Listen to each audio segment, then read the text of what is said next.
It's finally here, the most exciting time of the year. Yeah, Christmas is here.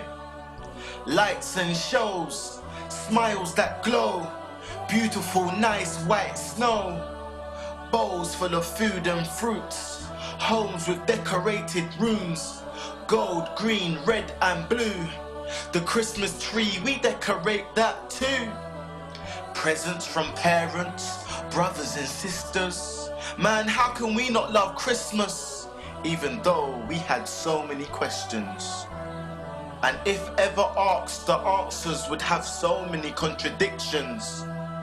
Questions like, what has Jesus in Bethlehem with 3 kings have to do with the North Pole, elves and decorated green trees? Man, it beats me. Let's be taken to the zone, way into ancient Rome, known for their pagan roles. Some would worship the planet Saturn, some would worship the god of wine called Bacchus, and others would worship the god of time. So you could only imagine what kind of crimes would possibly happen. Some would worship the sun, some would worship the son of the sun. These festivals took place when the summer had done. In fact, here's a note that you must take down and remember.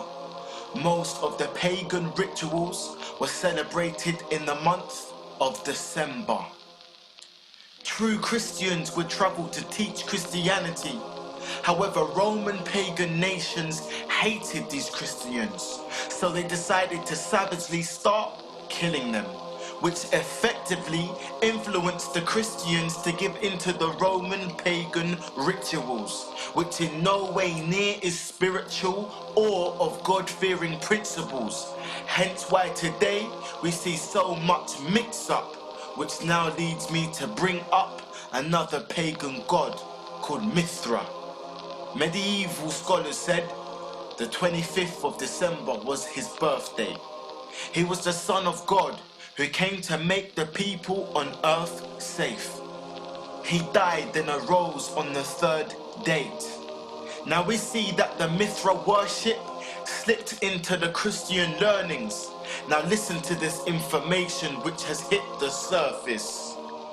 In 1647, American and British head churches had written a set verdict that Christmas is to be banned, for it is nothing but devilish worship.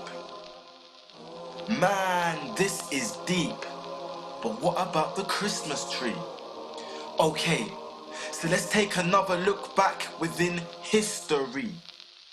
In Northern Europe, where the climate is dark and cold, where the wildlife would hibernate, die, or it just froze, then what was left?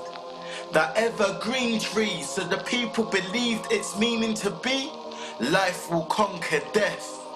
So they went to extremes, bringing these trees into their homes, believing death will be prevented from reaching their souls.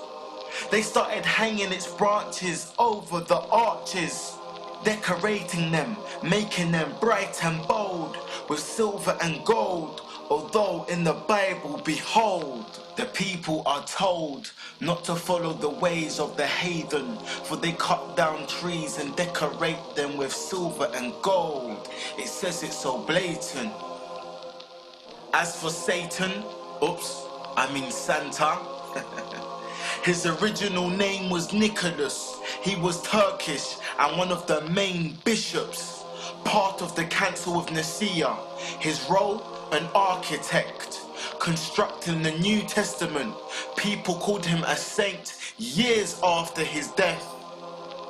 From being a stern-faced, rag-wearing hardman, in 1931 Coca-Cola hired an artist who tried his hardest to design a smiling, chubby-cheeked man wearing a white large beard dressed in bright red.